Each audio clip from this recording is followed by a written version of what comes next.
Sejumlah ruas jalan di Jakarta tergenang akibat hujan deras yang mengguyur ibu kota. Bahkan di beberapa titik genangan membuat akses jalan terputus atau tidak bisa dilalui seluruh jenis kendaraan. Di ruas Jalan Kemang Utara 9, Mampang Perapatan, Jakarta Selatan, tinggi genangan mencapai 30 cm. Genangan membuat akses jalan tidak bisa dilalui seluruh jenis kendaraan. Genangan juga membuat sejumlah kios sepanjang jalan ini tutup. Bahkan pasar warung buncit yang berada di sekitarnya juga ikut terdampak. Kondisi serupa juga terjadi di sebagian ruas Jalan Dharma Wangsa Raya Kebayoran Baru, Jakarta Selatan. Genangan terjadi akibat hujan deras yang mengguyur ibu kota siang tadi. Selain curah hujan yang tinggi, genangan juga diakibatkan meluapnya air Kali Mampang.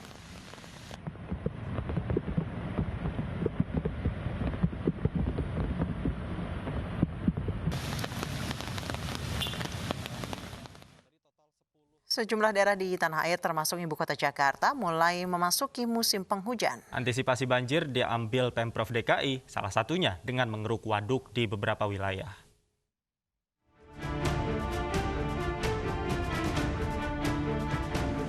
Ibu kota siaga banjir di saat musim penghujan. Seperti tahun-tahun sebelumnya, Pemprov DKI Jakarta mengambil langkah antisipasi penanganan bencana banjir. Mengeruk sejumlah waduk menjadi salah satu upaya yang dilakukan Pemprov untuk mencegah banjir. Saat ini pengerukan waduk fokus di daerah Jakarta Timur dan Jakarta Selatan dengan menurunkan alat berat milik pemerintah maupun swasta. Diharapkan waduk mampu menampung air hujan yang berasal dari ketinggian. Selain itu, pencegahan banjir juga dilakukan Pemprov dengan membuat waduk baru di atas lahan-lahan kosong rawan banjir.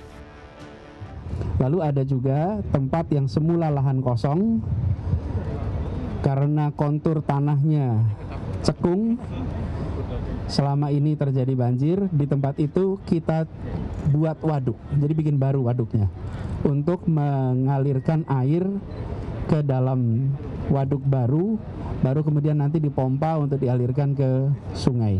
Karena memang kontur tanahnya cekung, lalu ada perumahan, sudah terlanjur ada, solusinya kita buatkan waduk itu di Jakarta Barat kita lakukan.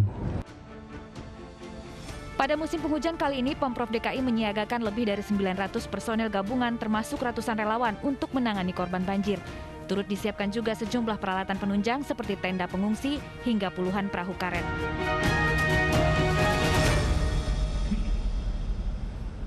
Badan Meteorologi, Klimatologi, dan Geofisika memprediksi sebagian wilayah Jakarta, Depok, dan Bogor akan diguyur hujan dengan intensitas ringan hingga sedang dalam 3 hari ke depan.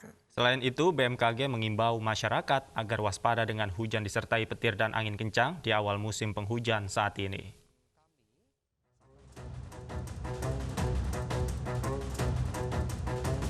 Indonesia kini memasuki musim hujan sejak akhir Oktober lalu. Dan puncaknya diprediksi akan terjadi antara Januari hingga Februari 2021. Di awal musim penghujan ini, Badan Meteorologi, Klimatologi, dan Geofisika memprediksi cuaca di Jabodetabek pada 3 hari ke depan berpotensi hujan ringan hingga sedang. Daerah yang akan terguyur hujan di antaranya Jakarta Barat, Jakarta Timur, Jakarta Selatan, Tangerang, Depok, dan Bogor. Jadi memang masih ada potensi hujan terutama di wilayah Jakarta Barat, Tangerang, kemudian Jakarta Selatan, Timur, kemudian Depok dan Bogor. Jadi wilayah yang lebih ke selatan yang lebih banyak hujannya. Kemudian intensitasnya antara ringan hingga sedang. Kemudian kita melihat untuk 4-7 hari ke depan, potensi-potensi hujan yang dengan intensitas sedang hingga lebat masih saja akan terjadi karena kita sudah memasuki musim penghujan seperti itu.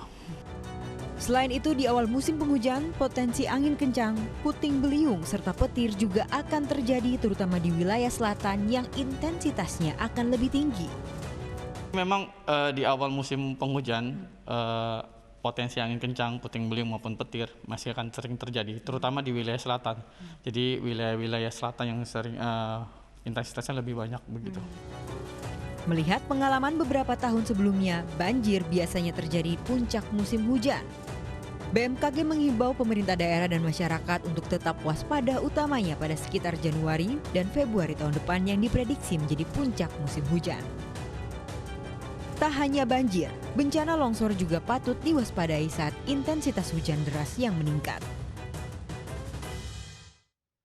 Masuki musim penghujan, petugas PPSU dan Dinas Tata Air membersihkan sampah dan pengerukan di Kali Sentiong, Jakarta Pusat guna mengantisipasi banjir yang kerap terjadi. Petugas lebih meningkatkan pengawasan dan pembersihan sungai dari sampah yang menjadi penyebab banjir. Ibu kota Jakarta nampaknya lebih siap menghadapi banjir di musim penghujan tahun ini. Ketinggian air di beberapa sungai terlihat normal di Kali Sentiong, Kemayoran, Jakarta Pusat contohnya. Meski sempat diguyur hujan lebat, ketinggian air terpantau normal dan tidak meluap. Guna mengantisipasi terjadinya banjir, Kali Sentiong dibersihkan rutin seminggu sekali.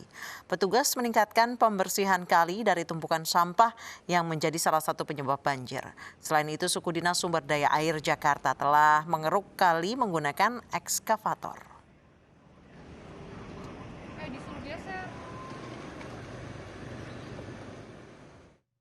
Pemirsa, Ibu kota Jakarta bersiap menghadapi banjir di musim penghujan tahun ini. 10 pompa air waduk Pluit siap digunakan dan berfungsi normal guna mengantisipasi banjir yang kerap terjadi.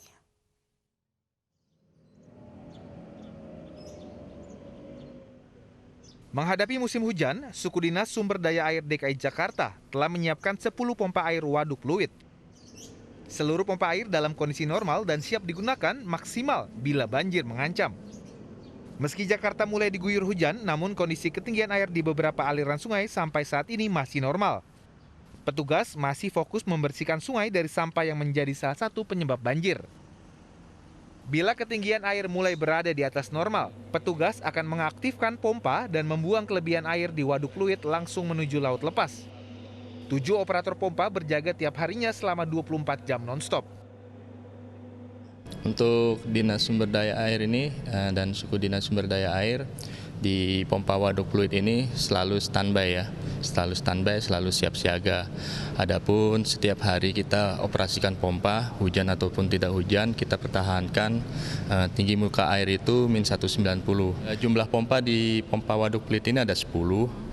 Ada 10 pompa, ada Gedung Timur ini ada 3 pompa, masing-masing kapasitasnya itu 5.000 liter per detik.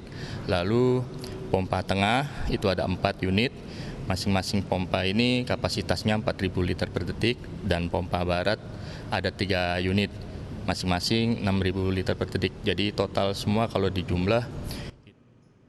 Pompa berkekuatan 4.000 hingga 6.000 liter per detik ini diharapkan dapat mengantisipasi banjir yang kerap terjadi. Namun, kesadaran masyarakat tidak membuang sampah ke aliran sungai juga bisa mencegah banjir yang terjadi karena tersumbatnya aliran air.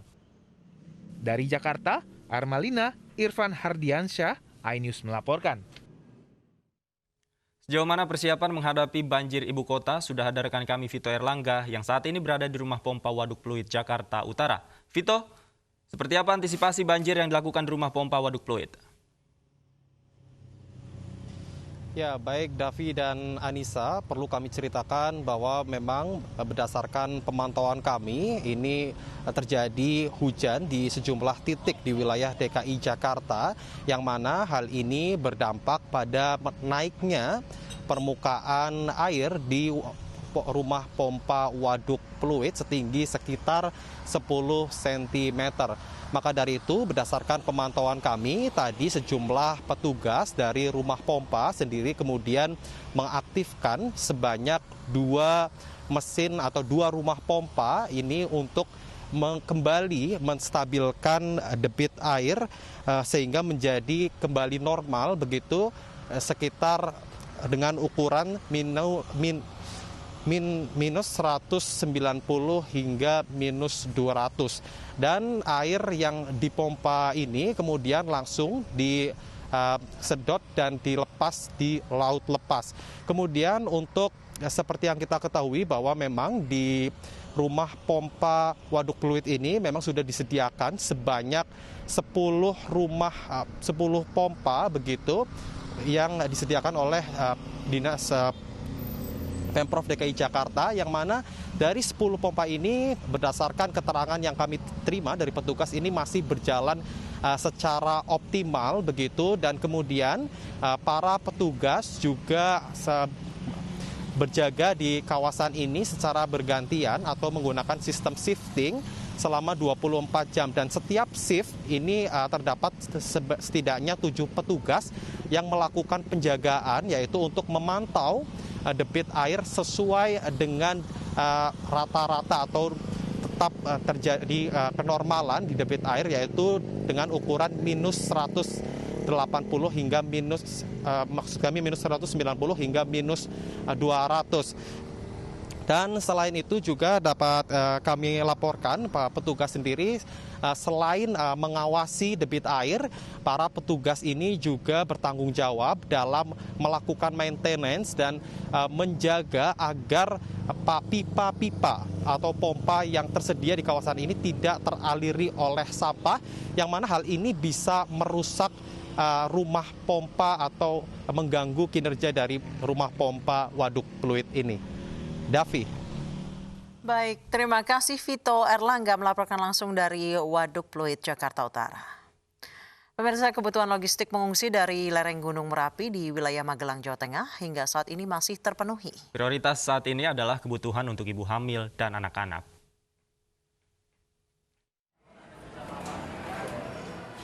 Stok logistik di posko pengungsian di Desa Deyangan, Magelang, Jawa Tengah masih tercukupi hingga 3 hari ke depan. Hal tersebut sesuai dengan standar prosedur yang ada, yakni pasokan stok logistik per 3 hari dan nantinya akan kembali dipasok oleh BPBD setempat. Kebutuhan yang mendesak untuk saat ini yakni kebutuhan untuk anak-anak seperti kebutuhan gizi bayi dan ibu hamil. Kemudian untuk saat ini yang mendesak itu kebutuhan untuk bayi, kemudian gizi ibu hamil. Mungkin itu yang kalau keperluan anak-anak misalnya popok dan sebagainya, Bu, ya, cukup? Itu juga belum tercover, jadi belum ada yang cover. Terdapat penambahan jumlah pengungsi dari sebelumnya 607 menjadi 635 jiwa. Penambahan tersebut merupakan pengungsi dari Desa Ngargo Mulyo yang menempati posko pengungsian di Taman Agung, Muntilan. Sudah ada beberapa pihak yang membantu, seperti dalam bentuk gas, kemudian ada yang membantu tikar, kebutuhan-kebutuhan untuk pengungsi.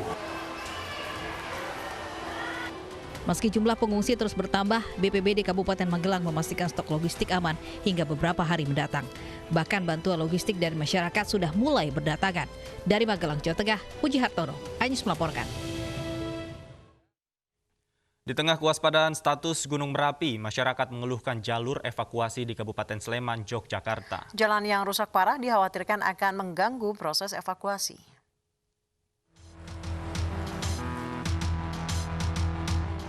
Jalan yang rusak berada di Desa Gelaga Harjo, Kecamatan Cangkringan, Kabupaten Sleman, Yogyakarta. Padahal, jalur ini akan digunakan sebagai jalur evakuasi bagi warga yang berada dalam area rawan Gunung Merapi. Kondisi jalan berlubang dengan diameter 1 hingga 2 meter, aspal yang mengelupas, serta banyaknya batu yang mengakibatkan rawan kecelakaan.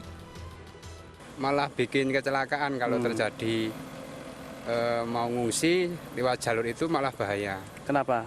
Karena jalan itu jalannya berlubang, terus banyak kerakal-kerakalnya yang nongol. Sudah lama nggak diperbaiki? Sudah lama. Sudah lama ya. Warga berharap jalur evakuasi segera diperbaiki agar tidak terjadi hal-hal yang tidak diinginkan jika evakuasi warga dilakukan saat erupsi Merapi. Dari Sleman, Yogyakarta, Heru Trijoko, iNews melaporkan. Masih berstatus siaga, material Gunung Merapi mulai berguguran. Kendati demikian, sejumlah warga masih beraktivitas seperti biasa. Pagi tadi sebagian material Gunung Merapi mulai berguguran. Data dari pos pengamatan Gunung Merapi sejak pagi tadi telah terjadi 34 kali guguran material dengan durasi 9 hingga 27 detik. Meski status Gunung Merapi naik ke level 3 siaga, namun warga di lereng Merapi tetap beraktivitas seperti biasa. Sementara untuk wilayah radius aman di kawasan rentan bencana 3 harus dikosongkan.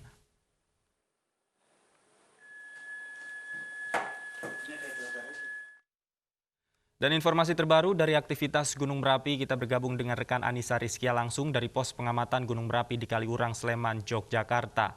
Anissa, bagaimana aktivitas Gunung Merapi sore hari ini? Ya, Davi dan juga Anissa, saat ini saya melaporkan langsung dari pos pantau Gunung Merapi yang terletak di Kaliurang, Sleman, Yogyakarta, di mana menurut pantauan dari seismograf secara kegempaan mulai dari pukul 00 hingga pukul 06 pagi waktu Indonesia Barat terjadi 34 guguran, kemudian ada 15 kali yakni hembusan, kemudian ada 1 kali low frekuensi. Selain itu juga, Davi dan juga Anissa, memang menurut pantauan secara visual dari pos Babatan teramati 1 kali guguran ke arah barat laut sejauh 750 meter. Selain itu juga terjadi guguran yang teramati di pukul 12:50 waktu Indonesia Barat, 1 kali guguran menuju ke arah barat begitu sejauh 3 km. Dan memang hingga saat ini di pos pantau Kaliurang salah satunya ini terus memantau 24 jam dari aktivitas Merapi yang kita tahu bahwa saat ini statusnya di siaga level 3. Selain pos pantau yang dilakukan di titik yakni di Kaliurang, ada 4 pos lainnya yakni dari pos Ciraka, kemudian pos Ngepos dan juga pos Selo dan juga pos Babatan. Untuk sementara laporan dari pos pantau Kaliurang kembali kepada Davi dan juga Anissa di studio. Baik, terima kasih Anissa Rizkia melaporkan langsung dari pos pantau Gunung Merapi di Sleman, Yogyakarta. Selamat bertugas kembali, tetap jaga keselamatan. Pemirsa, Presiden dan Wakil Presiden terpilih Amerika Serikat Joe Biden dan Kamala Harris merayakan kemenangannya bersama keluarga dan pendukung. Usai jeda kami segera kembali, tetaplah di News Sore.